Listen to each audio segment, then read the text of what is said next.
This is exactly what you are going to do to get a grade 9 in GCSE Maths. Coming from a girl who did in fact get a grade 9. By the way, I'm going to be posting my top tips and tricks on how to get a grade 9 in every single one of your GCSE subjects, so be sure to follow me so you do not miss out. I'm going to start this video off with something controversial that I know I'm going to get a lot of hate for.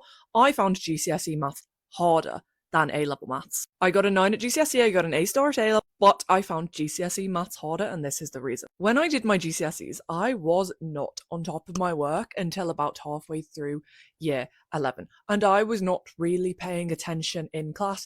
If I didn't understand something, I'd just be like, I'll understand that closer to the exam. And then the actual exam rolled around, and there was a massive list of topics I had to get my head around. And I just felt completely lost, if I'm honest, because the thing with maths is that topics and concepts build on each other. So if you don't understand something you did in September, then you have no chance of understanding something in January, because you will use the tools that you developed when you were doing that first topic. So step number 1 is stay on top of your work. Genuinely, anything at all that you do not understand, you need to take that into your own hands, and you need to go home, you need to watch a YouTube video on it.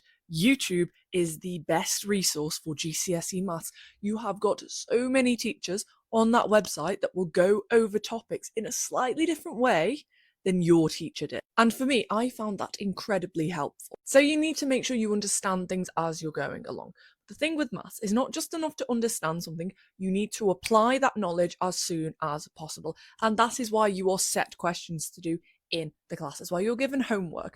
But the thing is, you should take it as your responsibility to go home and finish those textbook questions. Make sure you have tried the hardest questions in the textbook, and that you have used the maths that you have just learned how to do in a problem-solving setting. So it's not necessarily just doing a question that says, use this method. It might be a question that gives you a modeling situation, and you have to use a few different methods to get to the answer. And you need to use your problem-solving skills to figure that out. And if you recall, if you've ever done any previous GCSE maths questions at the back of the paper, that is exactly what you need to do. They won't tell you what to do, you need to figure it out yourself. And to do that, you need to thoroughly understand what you're doing and why. And then on these practice questions, be sure to be doing some sort of maths every single day. Even if you don't have maths, I highly recommend you do the Corbett Maths 5 a day. This just helps sharpen your maths toolkit, because realistically that's all maths is. It's just a toolkit that you are developing, mathematical tools that you can apply to new settings to figure things out. If you found this video helpful, be sure to follow for more daily GCSE tips.